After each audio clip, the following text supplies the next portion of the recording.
Ma question porte sur le soutien que l'État doit apporter aux initiatives de santé dans nos territoires. Ce soutien est à géométrie variable. Je le constate sur le terrain avec 2 exemples précis. Le premier, c'est celui du centre hospitalier de Grasse. Il a lancé un grand projet de modernisation d'un montant de 32 millions d'euros. Ce projet, largement autofinancé, n'est soutenu qu'à hauteur de 10% par l'État. Il aura des conséquences budgétaires fortes pour les années à venir. Dès lors, dans le cadre du Ségur de la santé, l'hôpital de Grasse espérait avoir des aides supplémentaires pour cette réalisation. Ce ne sera pas le cas. Le projet a été déclaré non éligible. L'hôpital ne percevra qu'un peu plus de 4 millions d'euros sur 1,5 milliard de l'enveloppe prévue pour la région PACA. C'est bien trop peu. En comparaison, l'hôpital d'Antibes va recevoir 10 millions d'euros, celui de Cannes 25 millions d'euros, celui de Nice 200 millions d'euros.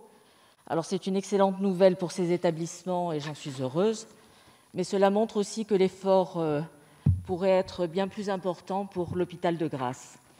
Aujourd'hui, on pénalise cet hôpital parce qu'il a su maîtriser son budget et parce qu'il a déjà lancé son projet. Je rappelle d'ailleurs que c'est à la demande de votre administration qu'il a lancé ce projet. Tout cela n'est pas juste et nous espérons donc un effort supplémentaire. Le deuxième exemple porte sur le financement des centres de vaccination. En septembre, plus de 60 communes représentant des millions de Français ont écrit au Président de la République et au Premier ministre. Elles demandaient à l'État de prendre une plus grande part dans le financement des centres de vaccination. Je tiens d'ailleurs à rappeler plusieurs éléments. D'abord, sans la mobilisation exceptionnelle des communes, la stratégie vaccinale aurait échoué. Deuxièmement, la santé, c'est une compétence de l'État et pas des communes, monsieur le ministre. Troisièmement, l'État n'est pas au rendez-vous de la compensation financière. Les coûts de fonctionnement de ces centres sont faramineux et beaucoup de communes en supportent jusqu'à 90% sur leurs finances. C'est injuste et je trouve déplorable que le chef de l'État ou le gouvernement n'ait pas pris la peine de nous répondre.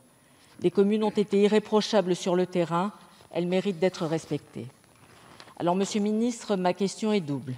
S'agissant de l'hôpital de Grasse, pouvez-vous vous engager à réexaminer sa situation afin qu'il y ait une aide plus importante tenant compte de l'impact à venir de sa modernisation?